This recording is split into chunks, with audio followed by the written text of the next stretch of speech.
Hello, this will be our Sunday School study for Sunday, February 7th, 2021.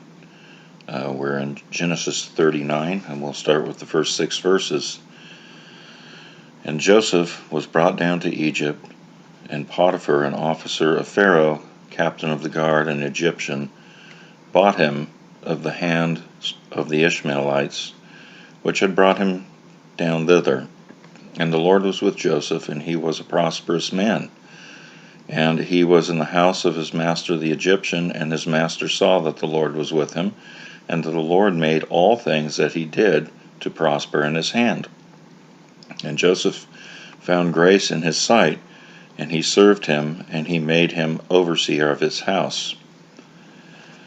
And all that he had he put into his hand. And it came to pass from the time that he had made him overseer in his house, and over all that he had, that the Lord blessed the Egyptian's house for Joseph's sake. And the blessing of the Lord was upon all that he had in the house and in the field. And he left all that he had in Joseph's hand, and he knew not aught he had, save the bread which he did eat. And Joseph was a goodly person and well favored.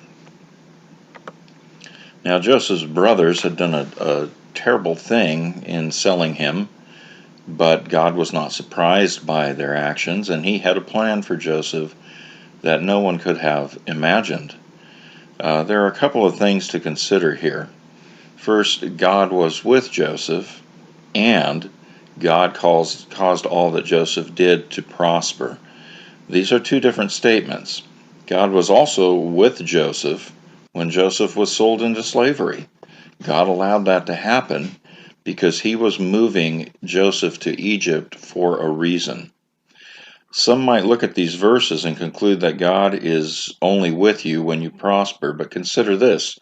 In order for Joseph to get into this position where he prospered, he first absolutely had to endure the trial of being sold by his brothers. He wasn't simply going to decide to move to Egypt on his own. So now, if we stopped reading at verse 6, we might conclude that God's whole plan was to make Joseph prosperous. But reading on, we find that his place in the house of Potiphar was only a step on the way to where the Lord ultimately wanted him to be. Genesis 39, starting in verse 7. And it came to pass after these things that his master's wife cast her eyes upon Joseph and said, Lie with me. But he refused and said unto his master's wife, Behold, my master wotteth not what is with me in the house, and he hath committed all that he hath to my hand. There is none greater in this house than I, neither hath he kept back anything from me but thee, because thou art his wife. How then can I do this great wickedness and sin against God? And it came to pass, as she spake to Joseph day by day, that he hearkened not unto her, to lie with her or to be with her. And it came to pass about this time that Joseph went into the house to do his business, and there was none of the men of the house there within. And she caught him by his garment, saying, Lie with me. And he left his garment in her hand, and fled, and got him out. And it came to pass, when she saw that he had left his garment in her hand, and was fled forth, that she called unto the men of her house, and spake unto them, saying, See, he hath brought in a Hebrew unto us to mock us. He came unto me to lie with me, and I cried with a loud voice. And it came to pass, when he heard that I lifted up my voice and cried, that he left his garment with me and got him out. It's hard to miss that Joseph's biggest concern in all this was sinning against God. Sadly, sometimes God's children act much like earthly children by basically saying, my father can't see me, so I can do this or that, and I'll get away with it.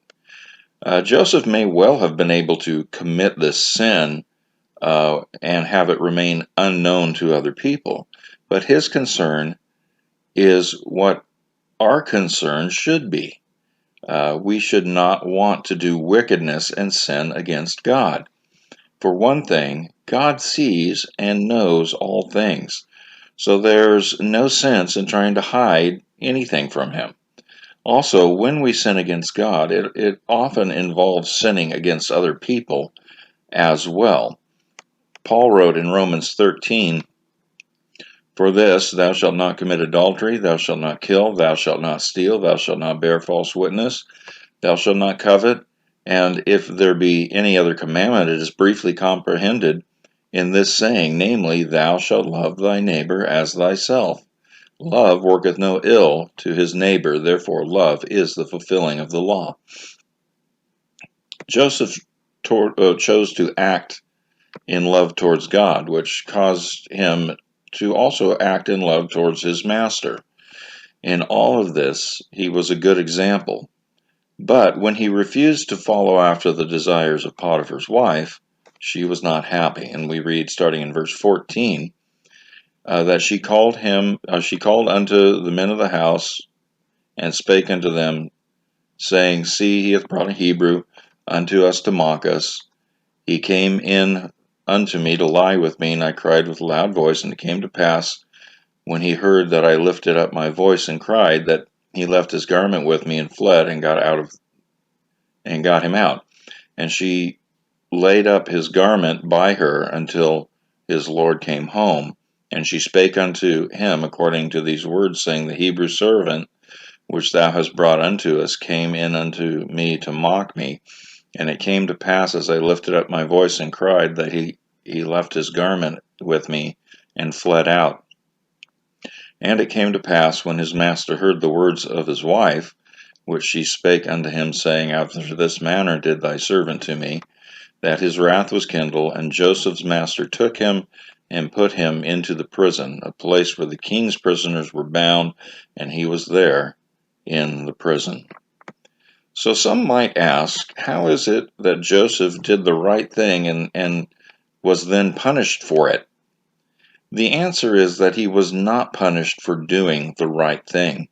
He was punished based on a lie. And really, this shouldn't be surprising. Centuries later, the Apostle Paul would write to Timothy saying, Yea, and all that will live godly in Christ Jesus shall suffer persecution, but evil men and seducers shall wax worse and worse, deceiving and being deceived. So this wasn't some new idea that Paul invented. He was a man well acquainted with the scriptures. He knew what had happened to Joseph, that Joseph's imprisonment was the result of someone, Potiphar's wife, deceiving, and of someone else, Potiphar, being deceived. Yes, Joseph did the right thing, and he was not punished for doing the right thing. He was punished based on a lie. Most importantly, God knew that he did the right thing. Now, have you ever thought about how you might feel if you were Joseph in this point of his history? You might be saying to yourself, my brother sold me into slavery, yet I chose to honor God. And in the house of Potiphar, I chose to honor God, and now I'm in prison. I wonder how many people would basically say, I'm done serving God because he's not given me the life that I want to have. Or perhaps some might say, I won't serve the Lord because he let me lose my respectful and prosperous position. And yet, what if Joseph had been allowed to stay in Potiphar's house? What if he had lived out his days comfortably serving his master in his prominent position? See, that was not God's plan for Joseph. And what happened with Joseph would ultimately be part of God's plan for the entire nation of Israel. And since the Messiah would come out of the nation of Israel, part of God's plan for the redemption of mankind. As we read on in Genesis, one thing we don't see is Joseph saying, okay, Lord, why me? Why couldn't you just let me be happy and feel blessed?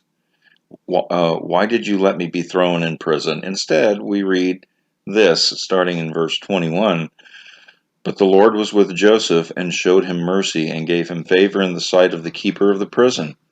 And the keeper of the prison committed to Joseph's hand all the prisoners that were in the prison, and whatsoever they did there, he was the doer of it.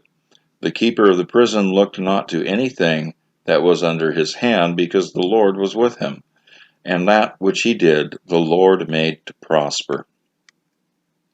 Joseph may not have understood why these things were happening, but he could see that the Lord was still with him, even in the prison, and that the Lord was once again blessing him. Joseph could have chosen to complain and rebel, maybe lead an uprising among the prisoners, but instead he chose to continue honoring God, in spite of the fact that he'd gone to prison for he'd gone to prison because of a lie. Joseph could not see what was yet to come, but God knew perfectly what he was doing and what he would do with Joseph. Joseph again proves to be a good example because he chose to simply honor God regardless of his personal circumstances. Perhaps Joseph understood the idea behind some words that would be written down centuries later. 1 Corinthians 10:13 says, "There hath no temptation," or that word might be translated adversity.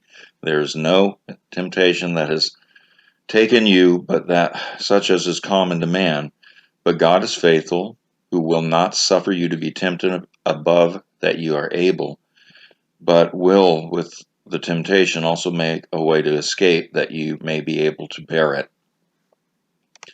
The phrase common to man comes from a single Greek word that carries the idea of things that are just commonly part of the human experience.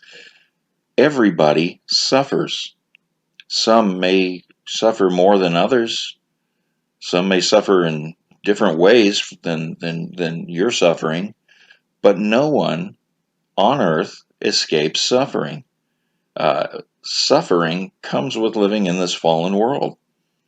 We may not understand why we endure particular difficulties, but I would remind you that Job was never told why he endured what he did. I also want to zoom in on the phrase "a way of escape." This does not mean that we can escape from experiencing trials.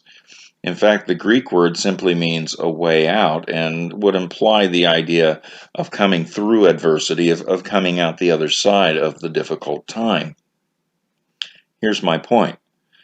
God was with Joseph when Joseph was sold by his brothers. God was with Joseph when Joseph was thrown into prison. These were terrible things to endure, but they are the kind of things that have happened to human beings throughout history. And it seems Joseph understood that God would provide for him, that God would bring him through these trials. There was a way out the other side. Sadly, I've known people who have turned their back on God because God allowed them to experience some of those things that are common to man. Things not nearly as bad as being falsely accused and thrown in prison or having your siblings sell you. We need to remember that while we cannot see the big picture, God always sees the big picture. He knows what He is doing in the details of every one of our lives. And just as Joseph's life would be used to affect many people, so might ours. Therefore, whatever we have to endure, we really should remember that God knows what He's doing. And along with that, let's also remember another passage to which I recently referred. Romans 8:18 tells us, "For I reckon that the sufferings of this present time are not worthy to be compared with the glory which shall be revealed in us." Thank you for tuning in. I hope you have a day of great blessing. Bye.